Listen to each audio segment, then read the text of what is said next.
उत्तराखंड में जातीय क्रीड़ा प्रतियोगितार कृति अर्जन करथिबा 4 जण खेलाळींकु बारिपदाठारे संबर्धना ज्ञापन। जातीय रग्बी चैंपियन टीम रे पुणी चमकिले मयूरभंज जिल्लार 4 खेलाड़ी। बारिपदा फेरिबा परे स्वागत संबर्धना करागला प्रदान। तेबे उत्तराखंड रे आयोजित 38तम जातीय क्रीड़ा प्रतियोगिता रे ओडिशा महिला और पुरुष टीम कृति अर्जन करथिबा बेले सेथि मध्यरे मयूरभंज जिल्लार 4 जण खेलाड़ी रहिचंती।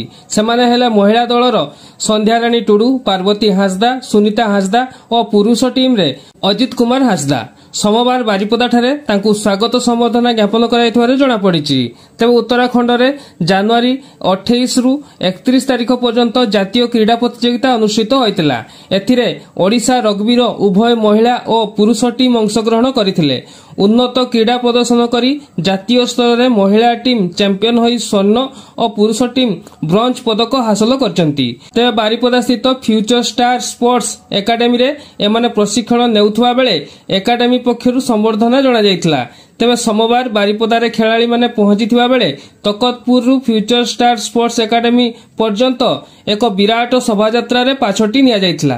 तेबे स्पोर्ट्स एकाडेमी रो मुख्य तथा अंतर्जातीय रग्बी खेलाड़ी दिव्य रंजन दास और जिला शारीरिक क्रीड़ा अधिकारी भागीरथी मल्लिक प्रमुख उपस्थित रही संबर्धित करथिले।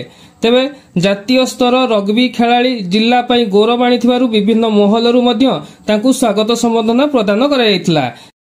देखंतु हमको आज बहुत खुशी आम पिला तीन थर पार्वती आगु से 3 थर खेलीदेला और संध्या सुनीता 2 थर और अजित भी 3 थर से आमर नेशनल गेम खेली बैक टू बैक 36, 37, 38 भाग्यवश तो माने 3टा जाक गोल्ड मेडल जीति आमर पार्वती माने पार्वती संध्या सुनीता पूर्व जीतिले 2टा एथर गोटे तो हैट्रिक विजय होती ओडिशा रग्बी टीम रो ता सहित पुओ मैंने ब्रोंज बैक टू बैक पाई तो बहुत बहुत अभिनंदन। आज बहुत खुशी आम एते जल्दी माने जहाँ भी हो भगवान को आशीर्वाद समस्त भल पाइबा गुरुजन को आशीर्वाद आज बहुत आगे समस्त को एमती आशीर्वाद रही था पिला माने बहुत आगू जातु आम मान को भी काम करने शक्ति प्रदान। धन्यवाद। आमर ये जो स्पोर्ट्स फ्यूचर स्पोर्ट्स क्लब रो जो माने आमर जो झील मैंने 3टी उत्तराखंड जाइए 38तम रग्बी फुटबॉल जातीय चैंपियनशिप रे भाग नापी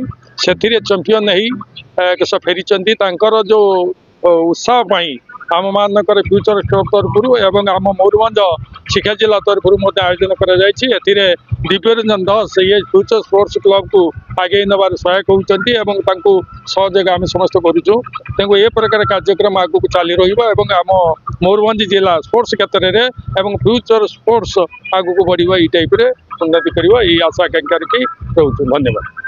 आमर जो 38 सीनियर नेशनल गेम उत्तराखंड रे अनुष्ठित होउची सेठी आम ओडिशा टीम रग्बी रु आमे जाइथिलु। आमर गेम थिला 29 जनवरी रु 31 जनवरी तो आम टीम सेठी चैंपियन हेची। आमे फाइनल बिहार टीम सहित खेलीथिले। आमको बहुत खुशी लागुची कि आमे गोटे एते छोट गाँ रु जाई कि गोटे ओडिशा टीम को रिप्रेजेंट करिछु आ आमे चैंपियन हे पारिछु। आमे बहुत खुशी से आमर जो academy future star sports academy रो founder sir Divya Ranjan sir तांको मो धन्यवाद देवी।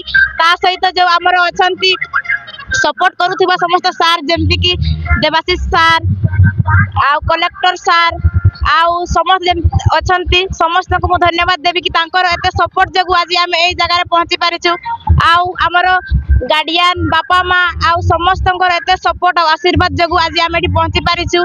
आमको बहुत खुशी लगुच। आमर यही गेम 2 मास कैंप लगी जदि आप ठीक रे कष्ट करिथिबे तो निहाती सफलता मिलिबो। तो आमे कष्ट करूथिलु आमको कष्ट लागुथिला किंतु जेतेबेले आमे फाइनल रे बिहार को हरई की चैंपियन तो सेतेबेले आमको रियल खुशी जणा पड़ला कि हाँ आमे कष्ट करिथिलु बोली आज सफलता आमको मिली पारिछि। तो आपण कर्म करि चलंतु फळ ऊपर वाला देवे तो आमे बहुत खुशी अछु सेति पई।